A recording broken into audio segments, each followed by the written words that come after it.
This is Cast of Wonders, the young adult fiction podcast featuring stories of the fantastic. Welcome, episode 512. I'm Emma Smales, one of the associate editors here at Cast of Wonders, and your host for this episode.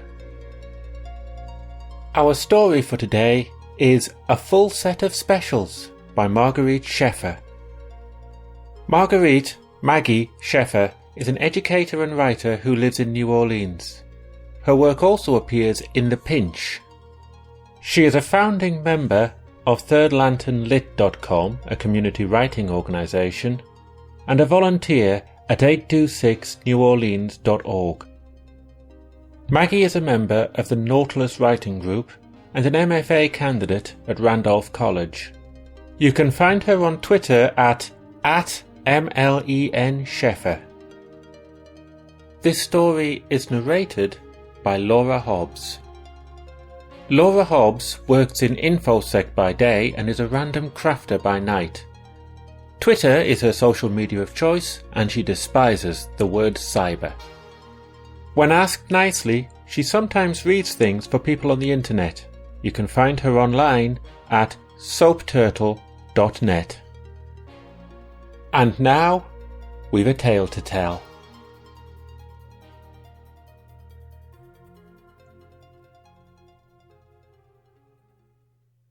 A Full Set of Specials by Marguerite Schaeffer. I'm not used to holding strangers' hands the way Miss Tina is. I don't like how they go all soft and strange in mine, all vulnerable. Like anyone can walk in the door, their hands in any state, and they just let you touch them. The sharp tang of the remover is everywhere, not covered by the fake floral-smelling lotions at all, just blown around by the hum of the little drying fans.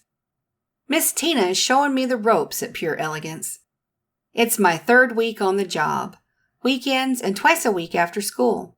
I've leveled up from just sweeping the floor and wiping down the manicurist tables to doing polish removal and general prep. Now I get to sit down, sometimes, and when it's slow I can check my phone. Miss Tina's family, somehow, but I couldn't tell you where in my family tree you'd find her. My mom sends me with extra rice and beans and pickled onions for her. Every day when I pull out the Tupperware, Miss Tina shakes her head like she doesn't need or want the generosity, but she puts it in the mini fridge and eats it at her station all the same. I'm putting the little tinfoil nail covers, like thimbles filled with cotton balls and acetone, on a grandma-type lady with some of those Bluetooth headphones in her ears. Her hands have sunspots. Her hands remind me of pterodactyl claws, almost webbed where her old skin sags. She isn't watching me work, but Miss Tina is. Miss Tina looks over to me from her table where she's got a prize customer, regular and bride-to-be come April. So if today goes well, she might bring back the whole bridal party. Big business. She gives me a look like, so, just all right. Step it up. I don't know how she can find fault in my tinfoil work from all the way over there. I squint at the hands in mine. This is just a season in my life. A temporary job to cover the gap the counselors tell us to anticipate from financial aid. I'm ready to be someplace else. Any place else. A place where things happen. But for Miss Tina, Pure Elegance is everything. Her whole world is nails, appointments, and this shop, which she just rents. She fussed at me last week when I didn't get into the corner with the broom enough. She's decorated the place with strings of LEDs and second-hand wine glasses filled with those colorful glass beads that serve no purpose other than attempting to look nice and coming up short. Waste of money, but I don't say that. All her attempts to class up the place just call attention to how dingy it is. In walks Juliet. Juliet is just a few years ahead of me. Graduated, must be 2 years ago. She is looking raggedy. Her eyes are tired and her hair could use doing. She's wearing slides and gym shorts instead of proper clothes. I look deep, then I look away. Word is, her family's place outside the levees took it hard when Hurricane Earl hit a few weeks back. I didn't know she was back in town yet. Hey, Miss Tina, Juliet says. Hey, Jules, what today? I need the specials. Miss Tina lets the bride-to-be's hand go limp in hers, looks Juliet over. If there's a polar opposite of pure elegance, that's what Juliet exudes right now. Full set? Miss Tina asks. Yeah, full set. Juliet's playing with the color samples, holding them up to her fingers to test the shades against her skin. But I'll have to hit you back later. I hold my breath, waiting for Miss Tina to let her have it. Miss Tina's specials aren't even on the big laminated menu sign. They're the most expensive treatment Miss Tina offers, and I've heard of them, of course, but never seen them. They're for big days, days that need a stamp of glamour and good fortune. Bat mitzvahs, weddings, graduations, quinceaneras, days like that. Blessing days. And Juliet's just asking us to trust she'll come back with the money later? Looking all busted like that? It's not like the hurricane didn't work us over too. The building made it through okay. But there were lost hours and lost wages, and we all had to empty our fridges. Another thing I won't have to deal with when I'm gone from here. What does Juliet want with nice nails now anyways? Miss Tina holds still a beat, but she doesn't throw Juliet out. She just purses her lips and nods. Then she waves me towards the bead curtain that separates the shop storage from the front. Elsie, get the special powders from the back, will you? On the bottom shelf next to the batteries. I go and look where Miss Tina's told me to. They look plain enough, just a plastic bin of 4 dip powders in the normal clear screw-top canisters that fit in the palm of your hand. Each is labeled with masking tape. For love, one says in Sharpie. For wealth, says another. For luck, for strength. In Miss Tina's pretty perfect cursive. Each is less than half full. I twist open the canister labeled luck and take a gentle sniff, like that would give away its secret. It doesn't smell like anything extraordinary, just baby powder. I bring them out from the back and set them out in front of Miss Tina. She motions for me to bring my rolly chair over next to her and watch. The bride-to-be is drying in the fans now, looking a little peeved to have lost her throne to a new customer. The pterodactyl can wait with her hands softening in the water for a minute longer. Pretty soon they're both peeking over our way anyhow. I don't know how to describe the colors of those powders. None of them is just one thing. Love is the blue of a butterfly's wing, the powder dark and light and shining with every other color too. Wealth is an orange so bold it makes you blink. And when you blink your eyelids, you see the dark behind them is darker than normal. Luck is a green, but not a cheesy 4-leaf clover green. Instead, the green of the swamp, green on green on green. And strength is a pale, pale pink that is barely there, but there. Miss Tina, with the lightest of taps on the canister's bottoms, spills out a small amount of each powder into a bowl on her workstation. The full set is all 4. She pours the powders together into one another. They swirl like a laptop screensaver. They mingle but don't blur. Some of the colors jump to the foreground. The others shimmy in the background. They don't become muddy. They are celestial, like a poster of a Hubble photograph. A supernova. Juliet licks her chapped lips, and I get it. The mixture looks like crushed rock candy, fine powdered sugar, and I want for a moment to taste it too. Tantalizing, that's the word for it. Miss Tina starts to prepare Juliet's nails. She scrapes under their musty ridges, pushes back the gray cuticles, and pulls the hangnails. She sharpens their shapes so they are brutal curves. The kids okay? Miss Tina asks. The kids are Juliet's 4 siblings who live with her in the house outside the Levy's. Still in Mississippi. Juliet tells us how before she came to Pure Elegance she'd been to check on the state of that house. It was all too much, she says. The light fixture and fan hanging down in the middle of the room by a frayed cord, the ceiling open to the sky in a few spots, the walls drooping like wet paper mache, and all over everything a layer of spotty black mold. Over clothes, books, the laptop on loan from the community college, even the TV screen. First, she sat in the middle of the living room, on the coffee table because the couch was in such a bad state, with her head in her hands. She did this for a good long while. She kicked at the soggy, ruined carpet under her feet. tried to summon the energy to fix something. Anything. The grime and the mold were on her now, too. Her nails smelling like a used sponge, now that had been too much to bear. So, she came to the shop. Miss Tina lightly grasps each of Juliet's fingertips and dips them one by one in the powder. 3 coats, shellacking in between, until they are as hard as a turtle shell. She adds a final top coat of gloss. Juliet's nails shine and sparkle and glimmer, drawing the eye, like they came from someplace else.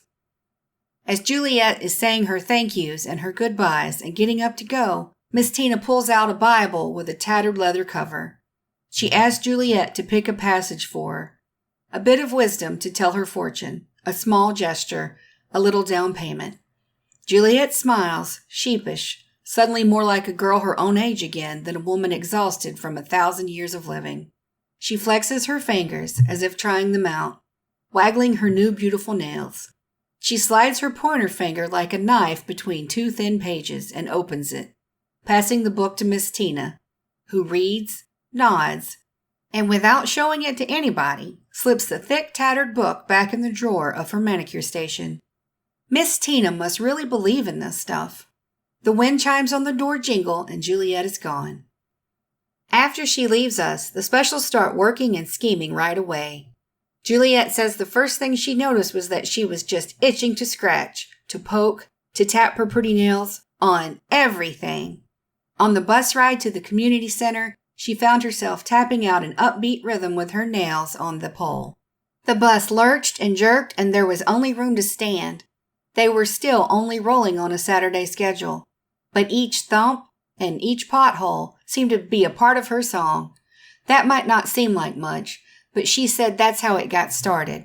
Next thing is, she swears she got to thinking, was fully sure that if she could peel away a thin layer, the bus would be made of gold. The metal poles and the seats and the paneling, everything just pure gold covered in a thin sheet of false cover, like it was laminated in plastic. So she said, "Excuse me," to the person next to her and got down on her hands and knees right there on the bus. The floor was sticky. She started to scratch at that with her nails. Nothing came away but grime. But when she was getting back up, she glimpsed a scratch-off ticket under one of the seats. And what was she built for but scratching? That's how she won $500 before she even got out of downtown. It kept going like that. The specials. At the community center, when she made it to the front of the aid line, a pretty National Guard lady in camos and boots said her nails were, wowee, just gorgeous. The lady looked at her all over, slowly, like Juliet was something good and warm and beautiful herself and not just another face in the line, not another victim. Like she was something more than resilient.